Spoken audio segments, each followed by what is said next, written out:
자, 선생님 여러분 안녕하십니까? 자, 우리가 이제 지난 시간에 계속해서 소매업의 기능 및 특성을 했었어요.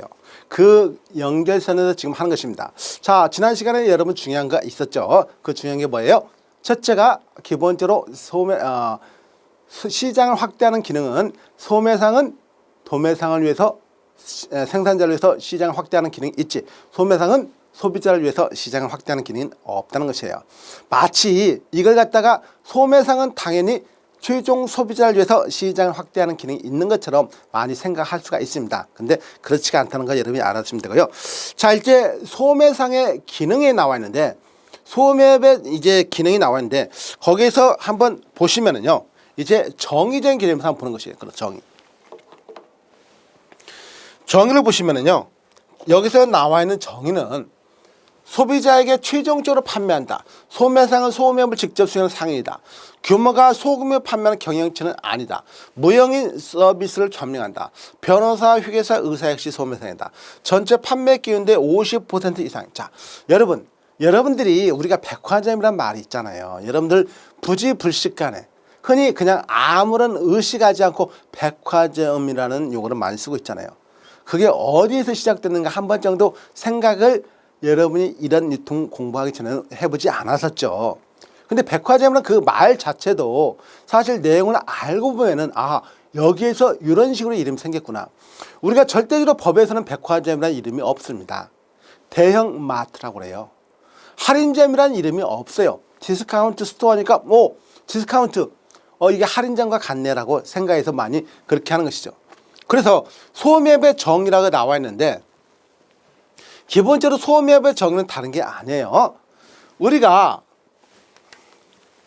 자, 생산자라는 개념에서 자, 소매상이라고 이렇게 해가지고 있는데, 소매상은 당연히 최종 소비자에게 물건을 판다고 이렇게 나와 있잖아요. 그러면은 소비자에게 최종적으로 물건을 판다, 당연한 것이에요. 여기 나오는 소비자에게 최종적으로 물건을 팝니다. 소매상, 상인이에요. 상인은 아까 지금 설명드렸죠. 상인은. 자, 상거래 상자, 그리고 상인, 이렇게 해가지고 소매상은 소매업을 직접 수행하는 상인이다. 상인이다. 자, 규모가 소규모 판매는 경영체는 아니다. 자, 여러분, 소매업이라고 해서 도매업보다 규모가 작다, 아니죠. 여러분, 백화점 소매상입니다. 이마트 소매상입니다. 엄청나게 규모가 크잖아요. 오히려 웬만한 생산자보다 더 규모가 큽니다. 아마 삼성전자 같은 그런 대규모 기업 빼놓고는 이마트라든가 신세계라든가 롯데라든가 이런 유통업체가 훨씬 더 규모가 큽니다. 자본력도 더 높고요. 그래서 규모가 소규모 판매 경영체가 아니라는 것입니다. 소매상이라고 해가지고 소규모 판매하는 업체가 아니에요. 규모가 소규모라는 개념이 아니에요. 단지 소매상이라는 그 의미는 뭡니까? 그러면 여기 나오는 소매는 작은 숫자거든요. 그러면 이건 뭐냐? 자, 소매상은 라면을 한 박스로 판매도 하겠지만은 대부분은 라면을 소비자들은 박스채 한꺼번에 끓여 먹는 사람이 없단 말이에요.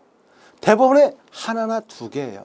그러니까 많이 파는 게 아니라 소규모로 소비자들이 소량을 사가니까 소규모로 판다고 해서 매상이에요. 소매상. 자, 그래서 규모가 소규모 판매 경영체는 아니란 거. 그 다음에 무형인 서비스. 자, 여러분, 지금 제가 이거 들고 있습니다. 이게 뭡니까? 여러분 눈에 보입니까? 그러면 그건 유형이에요. 유형. 눈에 보이니까.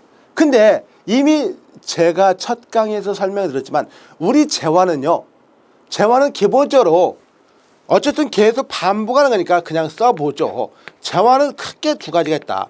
그 뭐냐? 유형, 형태가 있는 것이 있고, 무형, 형태가 없는 것이 있다 이거예요. 그러면 여기에서 4번에 나와 있는 무형인 서비스도 겪는다. 이건 형태가 없는 서비스도 판매를 한다 이거예요. 자, 여러분, 소매상에서 서비스 판매한다? 이해가 안 가시나요? 여러분 머리 깎으러 갑니다. 머리 깎으러 가는데 거기서 머리털을 가지고 오는 게 아니잖아요. 나는 그 머리를 깎는 서비스를 제공받는 것이에요. 그러니까 내가 편의점 가서 우유라든가 커피를 사오는 것은 유형적인 제약으로 사오는 것이지만은 내가 미장원 가서 머리를 깎는 것은 내가 뭔가를 가져오는 것은 없지만은 머리라는 서비스, 머리를 깎았다는 서비스를 제공받은 것이에요. 그러니까 당연히 미용실이 소매상이잖아요. 무형인 서비스도 겸용한다. 역시 마찬가지로 변호사, 회계사, 의사, 여러분들이 치과 갑니다. 여러분이 싸울 일은 없겠지만 변호사한테 가서 뭔가를 의뢰해요. 회계사한테 가가지고 뭔가를 의뢰합니다. 뭐 법인 같은 경우는 우리 회사 감사 좀 해달라. 아니면 우리 회사 재무제표 좀 이렇게 한번 판단해달라. 의사한테 가가지고 예를 들면 치과라든가 아니면 요즘처럼 뭐 코로나가 유행하는 이런 시대는 뭐 이비인후과 가가지고 의사 선생님한테 이거 어떻게 나와요? 어떻게 돼요? 그렇게 갑니다. 그러면 여러분들이 그런 데 가서 뭘 가져오는 거 없잖아요. 상담받아요. 상담받고 여러분이 진료받고 선생님께서 뭐라고 말해주면 알겠습니다라고 고개 끄덕끄덕 오는 것입니다. 그 사람 역시 소매상이에요. 왜? 최종 소비자가 여러분이니까. 최종 소비자. 자, 그 다음에 기본적으로 우리가 그래서 소매상이라고 말할 수 있는 것은 다른 게 아니라 우리가 만약에 여기 뇌물을 쳐놓고 여기에 최종 소비자 이렇게 최종 소비자 이렇게 했어요. 제가 사실 유통업체 승진시험도 제가 출제를 해봤고 지금도 모 업체는 제가 하고 있는데요. 대리에서 과장 또는 과장에서 차장 승진하는데 제가 여기다 넣어봤어요. 이렇게 가로 안에 들어갈 물론 객관식이 아니라 주관식이죠. 가로 안에 들어갈 용어를 쓰시오라고 했는데 그 100명이 있으면 100명 다 뭐라고 썼냐면 소매상이라고 썼어요. 소매상. 저는 그걸 갖다 100점 안 줬어요. 왜? 우리가 여기 최종 소비자에게 이 네모 박스에서 팔세 여기에서 파는 전제가 있어요. 그러면은 여기에서 만약에 소매상이라고 이렇게 써놓고 그러면 여기 있는 사람은 이게 아니고 만약에 요걸 하면 도매상입니까? 아니에요.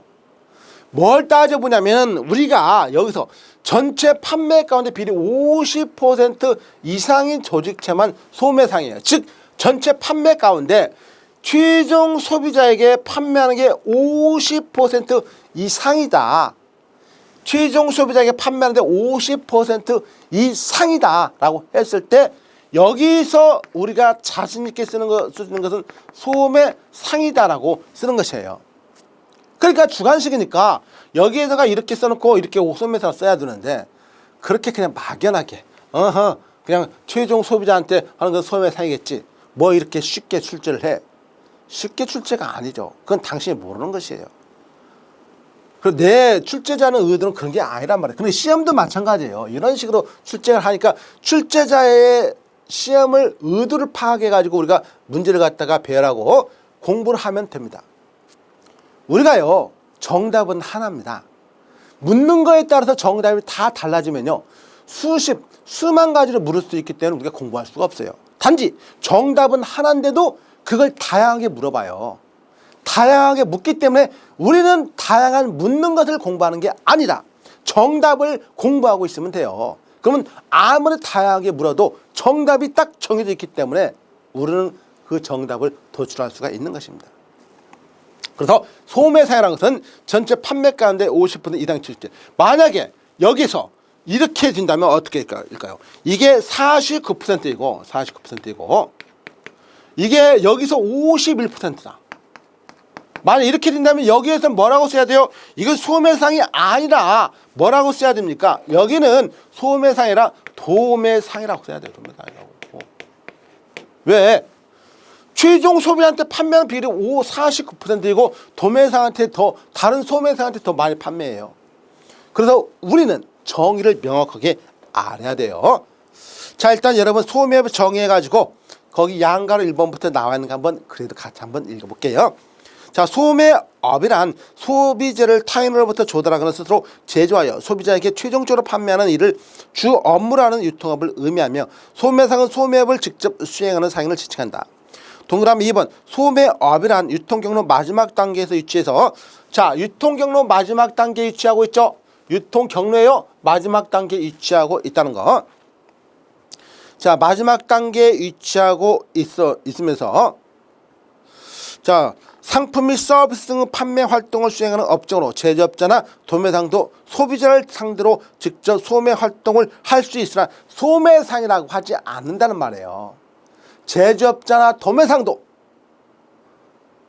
최종 소비자를 대상으로 물건을 팔 수 있지만은 그 사람들이 물건을 판다고 해서 소매상이라고 하지 않는다는 것이에요. 왜? 최종 소비자에게 판매하는 비율이 50% 이상은 안 될 것이기 때문에 그런 것이에요.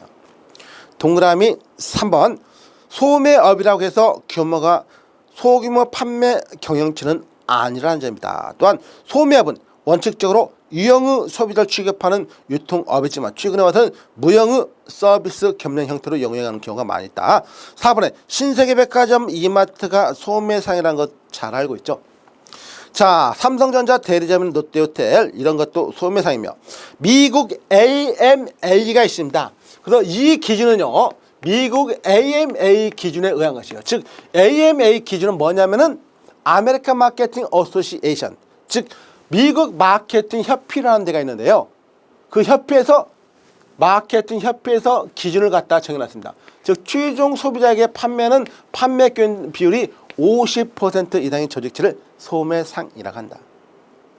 그게 이제 거기 나와 있어요. 그래서 동그란 4번에 신세계백화점, 이마트가 소매상이라는 것은 잘 알고 있지만 삼성전자, 대리점과 롯데호텔, 변호사, 회계사, 의사 역시 소매상이며 미국 AMA에서 최종 소비자가 판매하는 전체 판매 가운데 비율이 50% 이상인 조직체를 소매상이라고 정의하고 있다는 거 여러분이 알아주시면 됩니다. 자, 그런 다음에 그런 흐름으로 여러분 보시면 되고요. 그래서 여러분들이 여기에 나오는 개념적인 내용을 좀 잘 알아둘 필요가 있어요. 이런 개념적인 흐름을 갖다가 순간적으로 착각을 하면은 정답 자체를 갖다가 잘못 해석하고 그럽니다. 정답을 갖다가 잘못 해석하면 그 틀릴 수밖에 없는 것입니다. 그래서 여러분들이 반드시 소매업에 정해서 이 흐름을 갖다가 알아주시면 되고요. 자, 이제 소매업의 개념적 분리에서 여러분 책으로 페이지는 8페이지가 되겠네요. 양가로 2번에 나와 있죠. 자, 주든 판매 대상은 최종 소비자인 가게, 즉 개인입니다. 자, 소매상은요. 소매상이 주든 판매 대상은 누구냐? 소비자예요. 누가에게 판매할 수 없다? 기본적으로 도매상이나 다른 소매상한테도 판매는 가능해요. 근데 뭐가? 주든 판매 대상, 즉 50% 이상은 최종 소비자에게 팔아야 소매상이란 것입니다. 소매상이라고 해가지고 다른 소매상한테 팔 수 없다. 아니에요. 팔 수는 있지만은 50% 이상을 팔아야 된다는 거. 최종 소비자에 대한 전체 판매 수입의 50% 이상이라는 거 역시 계속해서 나오고 있죠. 이게 중요하기 때문에 그런 것입니다.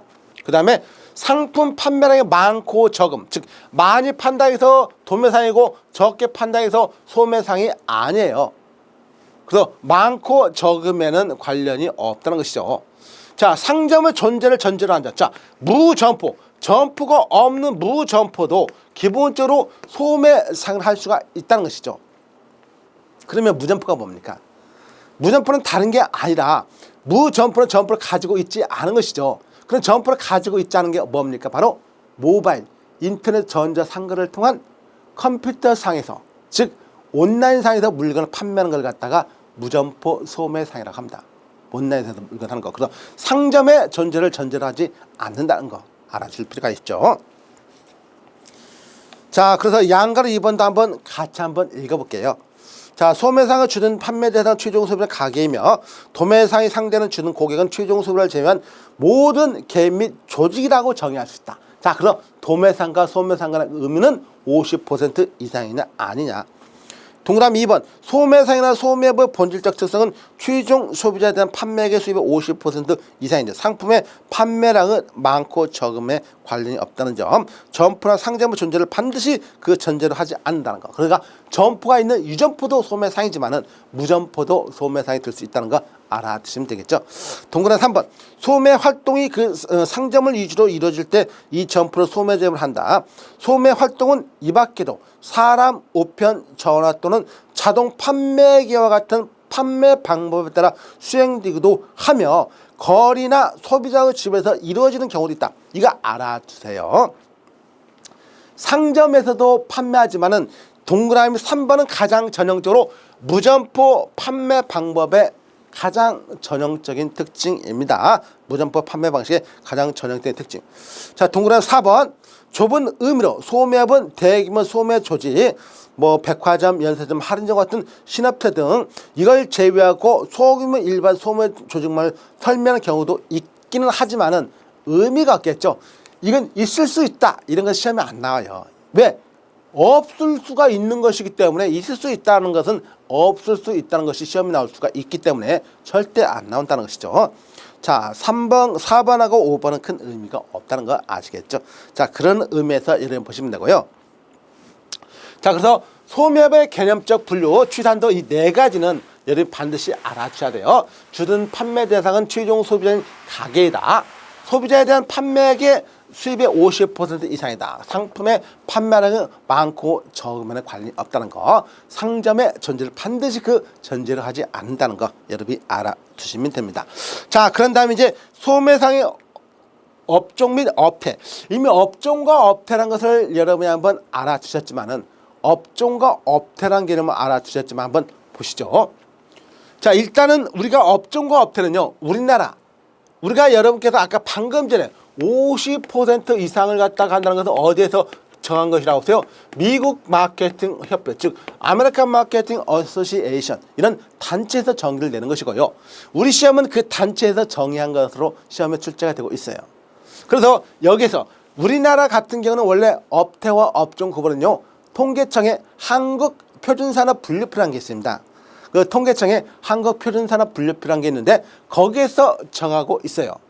근데 업종이라는 것은 이미 여러분에게 말씀드렸지만 과연 무엇을 판매하느냐, 무엇을 판매하느냐, 이거 무엇이 뭡니까? 영어로 what이죠. what. 무엇을 판매하느냐. 빵을 판다, 빵집이에요. 옷을 판다, 옷집이에요. 그래서 그런 식으로 그 점포가 무엇을 판매하느냐의 기준에 의해서 우리가 업종을 구분합니다. 그러면 업태는요, 업태는 판매 방법이나 점포의 운영 형태입니다. 이건 뭡니까? 따지면 어떤 식으로 점포를 운영하느냐, 하우죠, 하우. 그러니까 what적인 개념과 how적인 개념으로 접근을 하시면 되고요. 자, 그래서 업태는 판매 방법이나 점포의 운영 형태다. 이런 걸로 좀 여러분이 알아주시면 되고, 업종에서 업태의 변경을 유통혁명이라고 했었어요. 그래서 최근에는 유통혁명이 무엇이냐고 묻지는 않습니다.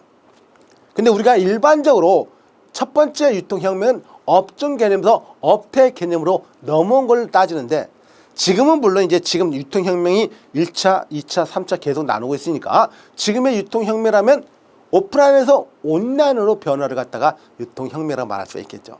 그런 식의 흐름도 여러분이 알아볼 필요가 있고요. 그래서 양가로 3번에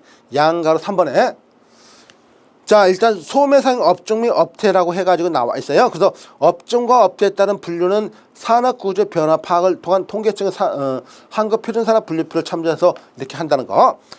동그라미 2번에 미국 마케팅 협회에서 업종 분류는 타입 오브 비즈니스라고 나와 있죠. 타입 오브 비즈니스란 의류점, 식품점, 서점 등 같은 주로 무엇을 판매하고 있는가의 분류고, 업태란 판매 방법이나 점포의 운영 형태의 차이를 기준으로 한 분류로 유통기업 및 점포나 상품을 판매하기 위한 전략을 기준으로 분류한다는 거 알아주시면 되고요. 3번에 소비자 욕구 다양화로 인해서 대응하고자 하는 유통기업의 상품 판매 방법과 가격 그리고 제공하는 서비스 등의 다른 기업과 차별화하고자 하는 경향이 증가하고 있는 것은 업태 개념입니다. 그리고 결론은 뭐냐면은 지금은요, 업종 개념에서 업태 개념으로 변했어요. 그래서 지금은 무조건 하고 업종이 아니라 지금은 업종에서 업태 개념으로 변화를 하고 있다는 걸로 좀 여러분이 알아주시면 됩니다. 그래서 업종에서 업태 개념으로 변화를 하고 있다는 걸로 이해를 하시면 되고요.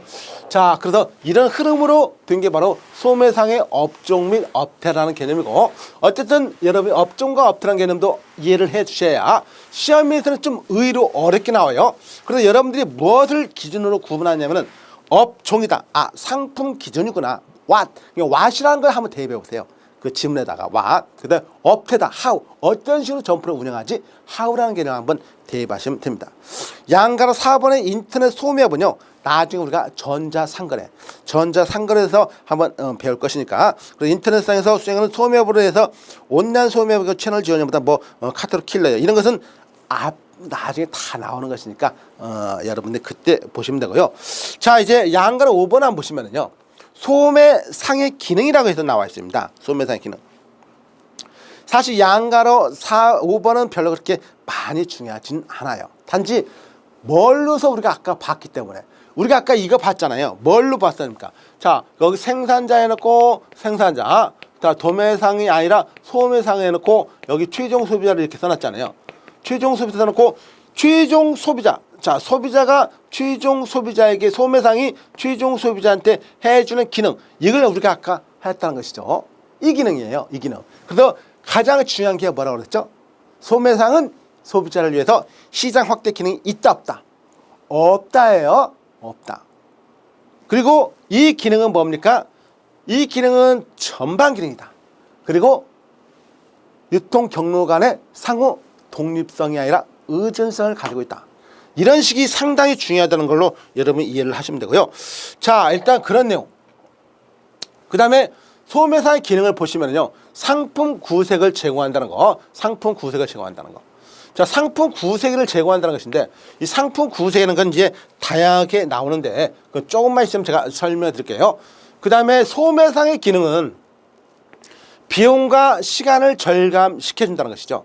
비용과 시간을 갖다가 양쪽으로 절감시킬 수 있어요. 그래서 소매상은 소비자를 위해서도 그렇고, 그 다음에 거기 공급자인, 즉 제조업자와 도매상을 위해서도 비용과 시간을 절감시켜 줄 수 있어요. 소비자의 금융 부담을 덜어주는 기능을 한다. 소비자의 금융 부담. 자, 여기 소매상은 소비자가 가지고 있는 금융 부담을 갖다가 덜어주는 기능을 하죠. 왜? 당연하죠. 기본적으로 카드 같은 걸로 통해서 할인해 주는 기 때문에 금융 부담을 덜어주는 기능하고, 컨설팅 기능, 정보를 전달하는 기능도 있다는 거. 어떤 제품은 어떻다, 이 제품은 어떤 품질로 만들었다, 이런 걸 말하는 것입니다. 자, 정보 제공 기능도 있어요. 정보 제공이라는 것은 생산자로부터 소비자, 소비자로부터 생산자로부터 도매상, 도매상으로부터 소매상, 이렇게 올 때 소비자에게 정보를 제공하는 기능도 있고, 또 소비자에 대한 정보를 누구에게, 공급자에게 정보를 제공하는 기능도 있다는 거. 재고 유지 기능은 기본적으로 소비자를 위한 기능이 아니겠죠. 누구? 생산자, 즉 공급자를 위한 기능이고, 주문 처리 기능도 있습니다. 주문 처리 기능도 있다는 거. 그래서 거기 나와 있는 걸로 한번 보시면은요.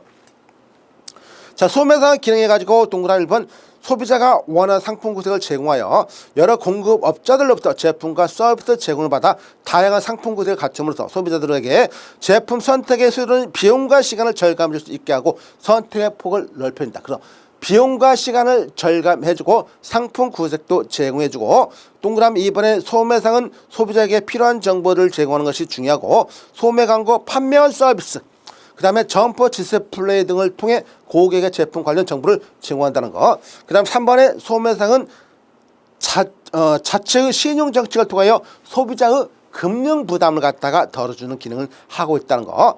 동그라미 4번에 소매상이 수요자에게 기존 상품, 새로운 상품 및 시장 트렌드에 관한 정보를 제공하는 것은 고객이 소비자에 대한 소매상의 컨설팅 기능이며, 정보 제공 기능으로서 사전 동의에 의한 고객 정보를 갖다 제조업자에게 제공할 수 있고, 재고 유지 기능으로서 고객 욕구를 충족시키기 위한 일정량의 재고를 유지하여, 자, 주문 처리 기능으로서 포스 시스템을 통해서. 그래서 동그라미 4번이 양가를 5번에서 만약 따진다면은 동그라미 4번이 가장 중요하겠죠.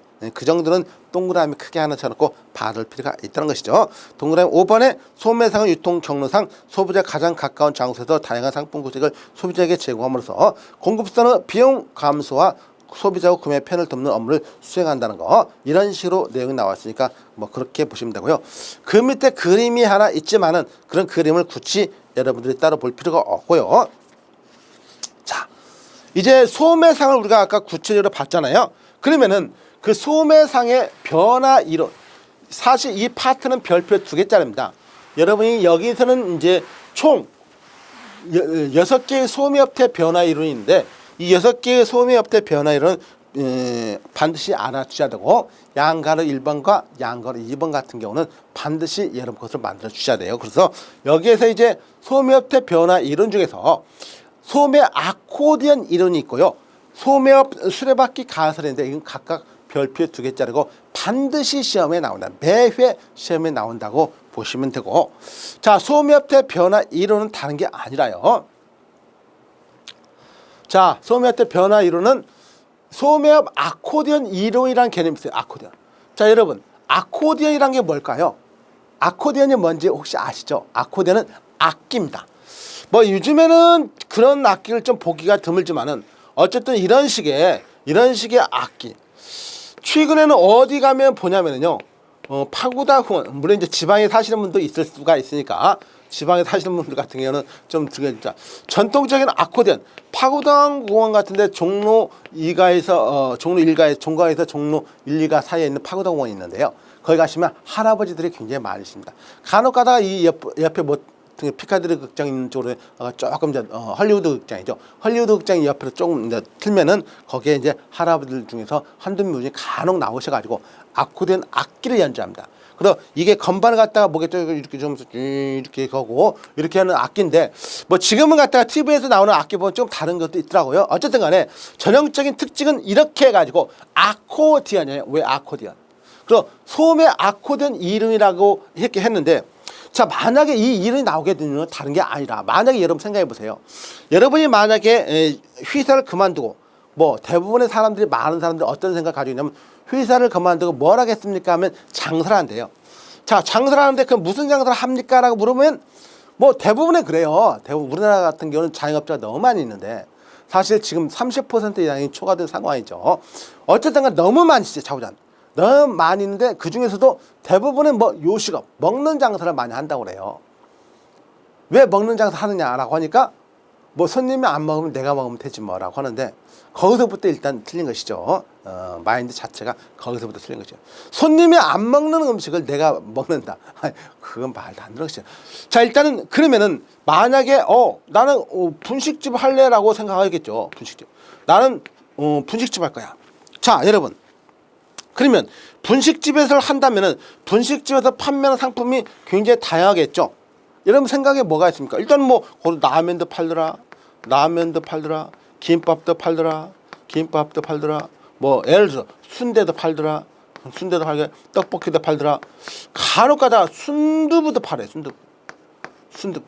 제가 예전에 어느 분식집 갔는데 그 지방 강의 갔는데요. 거기 갔는데 아무 생각 없이 가가지고 순두부를 먹었는데 엄청 맛있더라고요. 근데 학생들이니까, 제가 이제 대학교 그 지방대학에 있는 강의 갔을 때 학생들은 순두부 같은 거 별로 그렇게 좋아하지는 않는 것 같아요. 근데 이제 대부분 뭐 다른 걸 먹는데 저 같은 경우는 거기 시켜 먹는데 그 아저씨의 순두부가 굉장히 맛있더라고요. 자우지간 어쨌든 장사라면 다양하게 많이 팔잖아요. 이런 거 뭡니까? 이런 걸 우리가 종합하게 판다. 이 종합적인 개념을 판다고 그러죠. 그러면은 예를 들어서 이제 이 집에서 장사 한번 열심히 했어요. 한 달 동안 열심히 해가지고 딱 한 달 매출을 올라봤어요. 그래가지고 딱 보니까 한 달에 1,000만 원 나왔어요. 1,000만 원. 1,000만 원 나왔는데 이 1,000만 원 나온 것 중에서 순두부가 얼마의 매출을 올렸냐면 800만 원 올렸어요. 나머지는 모두 합쳐봤자 200만 원밖에 안 돼요. 자, 여러분 이렇게 매출 구성이 되어 있다면은 여러분은 어떤 생각을 하겠습니까? 여러분은 내가 순두부를 엄청 잘 만드나 보네 라고 생각할 거 같잖아요. 야, 이러면 고민이 생기겠죠. 야, 이러지 말고 이제 라면이나 김밥이나 순대나 이런 거 너무너무 잔손이 많이 가니까 이거 팔지 말고 우리 다음 달부터는 그냥 순두부만 전문적으로 팝시다라고 두 부부가 서로 저녁에 이제 같이 의논을 하고 있어요. 그래가지고 그래, 그럼 다음 달부터 우리는 순두부를 전문적으로 오로지 순두부만 판다. 그래서 오로지 다음 달에 이제 여기서 이렇게 다양한 많이 팔아요. 라면도 팔고 김밥도 팔고 순대도 뭐도 팔고 그런데 순두부도 파는데 이 많은 것 중에서 이제 다음 달에는 여기 오로지 순두부만 판다. 순두부만을 갖다가 어떻게 전문화시켰어요. 그래서 순두부 전문화시켰어요. 전문적으로 했어요. 자, 종합점에서 전문적으로 변했습니다. 종합점에서 전문적으로 변했어요. 그래가지고 이제 또 한 달을 열심히 해봤죠. 그럼 어떤 기대를 했어요? 아, 이때 800만 원이었으니까 이제는 한 달 뒤에는 한 200만 원, 300만 원 매출 오르겠지라고 부부가 생각하겠죠. 근데 웬걸? 700만 원어치밖에 안 팔렸어요. 700만 원어치. 아, 이때 팔았던 800만 원보다 더 적게 팔렸어요. 부부가 깜짝 놀랐겠죠. 아니, 왜 이랬지? 왜 이렇게 했을까? 사실 그 부부는 너무 하나만 생각한 것이에요. 오로지 다른 거 먹으면서 순두부 먹으러 온 사람 옆에 순두부를 싫어하는 사람도 있을 거 아니에요. 그럼 그 사람 라면 먹을 수가 있고, 라면 먹으러 온 사람이 순두부가 맛있으니까 순두부를 먹을 수가 있는데, 그런 걸 크로스해서 생각하지 않은 것이에요. 그래서 아하, 자기가 특별하게 전문화가 착각을 한 것이죠. 그러니까 안 되겠다, 다음부터 다시 팔자. 그러니까 순두부를 팔다가 다음에 다시 이제 또 뭘로 파냐? 라면, 김밥, 자, 이런 과정이 계속 된다는 것이에요. 이런 과정이 계속 된다. 이런 모습을 딱 봤더니 마치 아코디언처럼 보인다. 그래서 결론은 뭡니까? 자, 여러 개를 파는 종합점에서 한 개나 두 개를 파는 전문점화 됐다는 거죠. 종합점과 전문점, 종합점과 전문점, 이런 순서로 나가는 게 무슨 이론? 아코디언 이론이에요. 우리 시험에서 종합점과 전문점, 종합점과 전문점이라는 이런 과정으로 가는 게 뭐냐고 이론을 묻는다면 무조건 소매 아코디언 이론이죠. 그래서 기본적으로 또 뭘로 볼 수 있어요? 이 종합이라는 것은 상품이 많이 있죠. 우리가 가끔가다 뭐라고 쓰냐면 넓을 광자를 씁니다. 넓을 광자. 상품의 광협, 좁을 협. 상품이 많이 있다가 적어진다 이거죠. 그리고 상품 구세, 상품의 광협 과정을 거치는 이론이 뭐냐? 소매 아코디언 이론이죠. 그 다음에 또 뭐라고 말할 수 있어요? 종합점과 전문점, 상품이 많고 넓은 이 개념으로 보시면 되고, 그래서 여러분 보시면요. 자, 일단 학자는 미국의 홀랜더 교수라는 사람이 말했는데 알아도 되고 몰라도 됩니다. 근데 여기서는 사실 알 필요 없어요. 자, 기본적으로 종합 상품 계열을 가진 유통기관이 있죠. 여기서 기본적으로 말하는 종합 상품 계열을 가진 유통기관이 한정된 상품 계열을 가진 유통기관으로 이게 변화가 되는 것이에요. 서로가 변화가 되는 것입니다. 이렇게. 자, 상품 구색 측면에서 수축과 확장을 반복한다. 자, 수축과 확장을 반복한다는 것은 여기서 확장됐죠. 수축됐죠. 수축됐죠. 그 다음 다시 확장됐죠. 수축과 확장을 반복한다는 것이에요. 그 다음에 상품 구색의 넓은 소매상을 종합점을 하고 좁은 소매상을 전문점이라고 합니다. 전문점. 그 다음에 상품 계열의 구색, 그냥 광협, 넓을 광과 좁을 협이 있어요. 넓다 좁다, 상품이 넓고 좁게 된다는 걸로 여러분이 알아주시면 됩니다. 자, 일단 이런 식의 흐름을 여러분이 보시면 되고, 자, 그래서 양가로 1번의 소매 아코디언 이론이 동그라미 1번부터 나와 있는데요. 동그라미 1번의 기억번에 미국 홀랜더 교수가 했다는 거, 동그라미 1번의 니은번은 종합상품 계열을 가진 유통기관, 한정상품 계열을 가진 기관이 대체되고 다시 종합상품 계열을 가진 기관이 대체는 과정이 순환적으로 반복된다. 가격 파괴 할인점에 이어 상품 계열을 가진 카테고리 킬러가 등장하고 다시 슈퍼센터, 파워센터처럼 종합상품 계열을 가진 업태가 번갈아 가면서 등장한다는 거.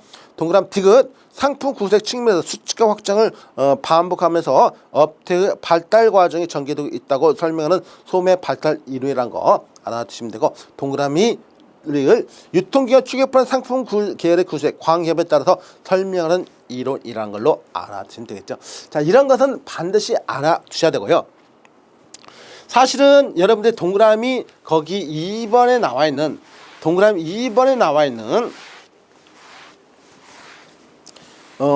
소매 아코디언 이론의 한계점 같은 경우는 사실 우리 시험에서는 그렇게 많이 출제가 안 되는 것입니다. 왜냐면은 이거는 갖다가 오로지 물어보는 것은 다른 거 없어요. 종합점에서 전문점, 전문점에서 종합점으로 이런 이론을 반복하는 게 무슨 이론이냐라고 하는 내용하고, 그 다음에 상품 구색 테마가 명확하다. 상품 구색 테마가 명확해서 이렇게 드는 내용하고 이런 걸로 좀 여러분이 알아주시면 되고, 한계점이 있는데요. 자, 그래서 한번 읽어는 볼게요. 자, 동그라미 1번에 2번의 기억번. 저관여 상품을 구매할 때 소비자는 한꺼번에 많은 품목을 동시에 구매하기를 원하기 때문에 슈퍼마켓이나 대형마트 품목은 증가하는 측면이 있다. 자, 저관여. 우리가 관여란 걸 사실 모르는데요. 관여는 관여도고 인볼브먼트라고 해서 몰입도라고 합니다. 우리가 이제 어떤 물건을 살 때 여러분 쉽게 생각해 보세요. 여러분이 비싼 물건을 살 때는 고민을 많이 하죠. 근데 싼 물건, 뭐 담배 한 갑이라든가 가벼운 뭐 몇백 원이라든가 몇천 원 하는 물건 같은 경우는 그게 고민 없이 바로 물건을 삽니다. 그러면 그런 제품이 바로 저관여 제품이라고 많이 하죠. 그래서 그런 내용으로 보시면 되고요. 어쨌든 양가로 1번 소매업 아코디언 이름 반드시 별표 2개 쳐놓고 여러분이 알아두셔야 되고요. 양가로 2번으로 이제 넘어가도록 합니다. 양가로 2번은요 다른 게 아니라 소매업 수레바퀴 가설, 소매 차륜 가설이라고 보통 하기는 하는데요. 소매 수레바퀴. 자, 여러분 수레바퀴 여러분 보시면 되겠죠. 수레바퀴. 수레바퀴가 어떻게 생겼어요? 이렇게 되어 있습니다. 이렇게. 좀 어쨌든 그림이 조금 완전한 원형은 아니더라도 원형이라고 생각하고 여러분이 생각해 보세요. 그럼 수레바퀴는 이렇게 해가지고 이렇게 해가지고 이렇게 해가지고 뭐 이렇게 해가지고 굴러갑니다. 근데 왜 수레바퀴라고 했을까요? 수레바퀴 휠이라고 했잖아요. 휠 오브 리테일링 이렇게 나와 있는데 왜 수레바퀴라고 했을까요? 다름이 아니에요. 이미 아까 제가 소매 아코디언 이론을 설명드렸던 것 같이 어떤 사람이 장사를 합니다. 장사. 자, 그러면 내가 새로운 상품을 가지고 시장에 나가서 장사하는 게 아니에요. 이미 다른 업태를 가지고 그 시장에 와서 장사하는 사람이 많이 있습니다. 장사하는 사람이 많이 있는데 그러면은 그 시장에 가가지고 장사를 하려면은 자, 내가 예를 들어서 설렁탕 가게를 한다고 해서 설렁탕집을 내가 하겠는데 설렁탕집을 하는데 그런데 설렁탕집을 하는데 어떻습니까? 만약에 그 동네에서 유일하게 나만 하면은 약간의 독점적인 현상도 있겠지만은 요즘에는 독점적인 게 거의 없어요. 이미 다른 업태가 열심히 흔히 말하는 블루오션입니다. 아, 죄송합니다. 레드오션이에요. 거의 엄청나게 다른 가게도 많이 있어요. 그러면은 내가 그 치열한 경쟁에서 내가 거기에서 들어가려면 뭔가 모르게 나만의 어떤 무기가 있어야겠죠. 가장 기본적으로 시장 진입이라고 하는데 시장 진입을 하기 위해서는요. 뭐로 따지냐면 가격적인 면에서 많이 따져. 가격적에서 많이 따는데 여기서 가격은 우리 흔히 말하는 가격 크게 두 가지가 있어요. 저가격과 고가격. 그래서 저가격적인 측면에서 시장에 진입한다고 봐요. 그래서 여기는 우리가 다른 건 없이 가격적으로 저가격으로서 시장에 진입한다라고 봐요. 물건이 설렁탕집을 하는데 다른 데는 갖다가 7,000원이에요. 7,000원. 한 그릇에. 근데 여기는 6,000원 한 정도 한다. 그럼 뭔가 모르게 똑같은 설렁탕인데 내가 가는 데는 7,000원인데 저기 6,000원 하네? 그러면 한 번 정도는 눈이 돌아가 보겠죠. 그리고 나중에 한번 저기 한번 가볼까? 거기다가 내가 지금 먹는 것보다 맛도 좋아. 맛도 좋으면 이제 단골이에요. 그런 식입니다. 그래서 기본적으로 이렇게 가격적인 면에서 가격이 좀 낮으면은 한 번 정도 간단 말이에요. 자, 근데 우리가 이런 게 있는데요. 수익에서 비용을 뺍니다. 비용. 그럼 뭐라고 그러죠? 우리가 이익이라고 그래요. 자, 이익을 영어로 어떻게 쓰죠? 프로핏이라고 쓰는데 이웃나라 일본에서는요. 애들이 옛날부터 마진이라는 걸 썼어요. 마진. 그래서 우리는 그냥 이걸 마진이라는 이름을 많이 쓰고 있어요. 우리나라도 지금도. 그래서 우리가 흔히 이익이라고 하는데 마진이 얼마나 남냐 적게 나냐 많이 나냐 하는데 실제로 시험에서도 이렇게 나옵니다. 마진이라는 거. 바꿔야 되죠. 지금 사실 유통업에서 굉장히 많은 일본식 용어가 많이 쓰고 있어요. 사실은. 그래서 국립국어원에서도 이런 걸 좀 바꿉시다 라고 해가지고 예전에 저도 참석해가지고 많이 했는데 시험에서 일단 중요한 것은 시험에서 출제를 그렇게 안 하면 되는데 이 시험 출제도요 참 웃깁니다. 왜냐면은 시중에 나와 있는 책을 바탕으로 출제를 하라 그러거든요. 그러니까 시험에 나와 있는 책이라는 것은 여러분이 보는 수험서가 아니라 대학교에서 배우는 그런 책 있잖아요. 근데 그런 책이 그렇게 흔하지 않아요. 요즘에는요 책 출판사에서 그런 책 내면 100권도 못 팝니다. 100권도 못 팔기 때문에 10년 전, 20년 전 책이 표지가래만 해서 지금 나오고 있어요. 새로운 이론이 드는 게 아니에요. 그러니까 마진이라는 이름이 지금도 나오고 있어요. 그래서 여기는 저가격을 팔면 남는 게 없겠죠. 왜? 가격이 적으니까 이익이 적겠죠. 그러니까 저가격을 팔면 저 마진이 나올 수밖에 없다. 근데 여기서 뭔가가 저가 있는데 서비스라는 개념 한번 써보세요. 여러분 생각해 보세요. 여러분이 신장 개업을 했어요. 새로운 가게를 만들었어요. 그러면 우리 집에 오는 고객들이 굉장히 예뻐 보이지 않을까요? 내가 가게를 차렸는데 신기하게도 고객이 막 와가지고 우리 제품을 사요. 그럼 엄청 고객이 신기하고 참 예뻐 보이잖아요. 그러니까 서비스를 이왕이면 높게 해주고 싶어요. 막 하고 싶으면 어깨도 주물러주고 싶은데 고객한테 그렇게 하면 요즘에는 안 되니까 그냥 고객 오면 어떻게 생수를 갖다 주는 것보다 식혜라도 한 잔 갖다 주고 싶고 뭔가 모르게 거기에다 과일 한 조각이라도 더 주고 싶죠. 그래서 서비스가 높고 싶단 말이죠. 근데 왜 저 서비스를 해주냐? 시장을 진입하기 위해서 고서비스여야 되지 않느냐 이거예요. 여러분 생각할 때 고서비스여야 되지 않느냐고 생각이 되잖아요. 근데 저 서비스란 말이죠. 저 서비스. 여기서 많이 시험을 냅니다. 그래서 소매업 수레바퀴 이론에서 시장 진입하기 위해서 저가격, 저마진, 고서비스 전략을 추구한다. 틀린 질문이에요. 저가격, 저마진, 저서비스 전략을 추구해서 시장 진입을 한다. 이게 맞는 말이에요. 그러면 이렇게 하면은요. 저가격, 저마진, 저서비스를 이렇게 하는데 어쨌든 시장에 진입합니다. 시장 진입하게 성공하게 돼요. 그러면 시장에 진입하게 되는 것이에요. 시장에 진입해요.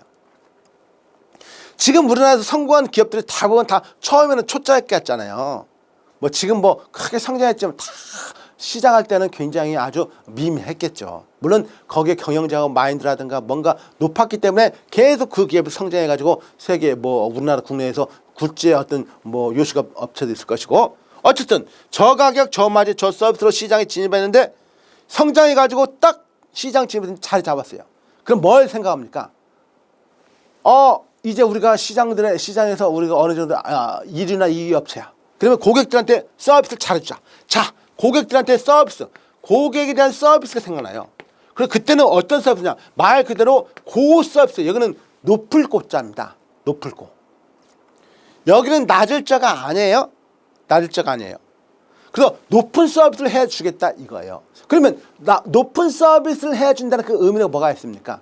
그 이전에는 이미 마진이라든가 높은 서비스를 해준다는 그 의미는 마진이라든가 가격이 어떻겠어요? 가격이 당연히 높은 가격으로 파니까 고마진이 생겼고 그런 많은 마진이 있었기 때문에 서비스가 높아졌겠죠. 그래서 고가격, 고마진, 고서비스 이건 시장 진입에 성공한 기업이 이런 전략이 있습니다. 이런 전략을 써요. 근데 이런 전략을 쓰는 업체하고 이런 전략을 쓰는 업체하고 시장에서 충돌하면요. 당연히 이 전략을 쓰는 업체가 이긴다고 봐요. 이렇게 이긴다고 봐요. 이렇게. 그리고 얘는 다시 어떻게 이렇게 된다고 봐요. 어떻게 쇠퇴. 그래서 시장에 진입하고 그 다음에 성장을 하고 그 다음에 쇠퇴를 한다. 시장의 진입, 성장, 쇠퇴. 시장 진입, 성장. 이런 모습이 마치 뭐처럼 보인다. 그래서 수레바퀴처럼 보인다 해서 이 이론이 수레바퀴 이론이에요. 다른 거 없어요. 근데 자세히 보니까 나는 저기 수레바퀴? 시골사 안 자란 사람 같은 경우는 나는 태어나서 수레바퀴 한 번도 본 적이 없어. 저 같은 경우는 본 적이 있습니다. 왜? 구르마라고 했죠. 옛날 시골에서. 그리고 소가 끄는 구르마 같은 경우 그 바퀴.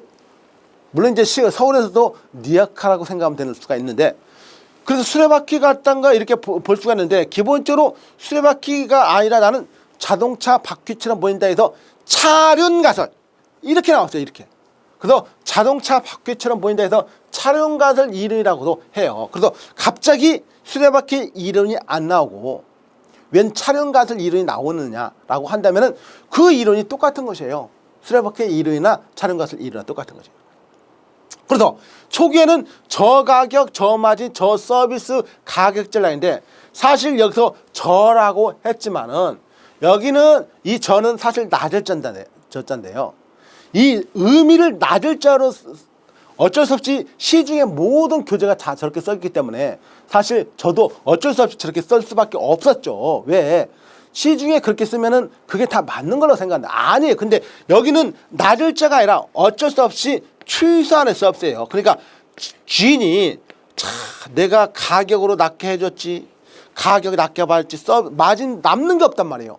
내가 흙 퍼먹고 장사하느냐, 흙 퍼먹어가지고 장사할 수가 없으니까 낮을 수가 없으니까 내가 이렇게라도 해줄 서비스는 당신이 생각할 때 고객님이 생각할 때는 이게 낮은 서비스처럼 보일지 모르지만은 나는 가격도 낮게 받고 남는 게 없으니까 어쩔 수 없이 이 정도밖에 서비스를 못 해줘요 라고 하는 게 바로 이게 취소하는 서비스예요. 취소하는. 그래서 말 그대로 낮을 자가 아니라 취소하는 서비스라는 개념으로 이해를 하셔야 돼요. 물론 여기에는 제가 낮을 자라고 썼어요. 시험에서도 그렇게 나오고. 근데 의미로 여러분 생각하세요. 의미로. 취소하는 서비스를 갖다가 해줄 수밖에 없다는 거. 그런 다음에 여기는 이제 고겠죠. 그래서 고가격, 고마진, 고서비스. 그래서 고가격, 고마진, 고서비스 성장은 없다는 이런 전략을 쓸 수밖에 없단 말이죠. 고가격, 고마진, 고서비스.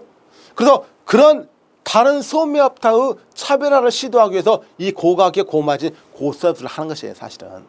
다른 소매업타와의 차별화를 시도하기 위해서. 이게 바로 수레바퀴 이론에 부합하는 형태입니다. 부합하는 형태죠. 그리고 다시 이제 수리탄한다는 것이죠. 그리고 여기서 뭐가 나오냐? 비용 개념만을 중심으로 설명했어요. 비용 개념이라는 게 뭡니까?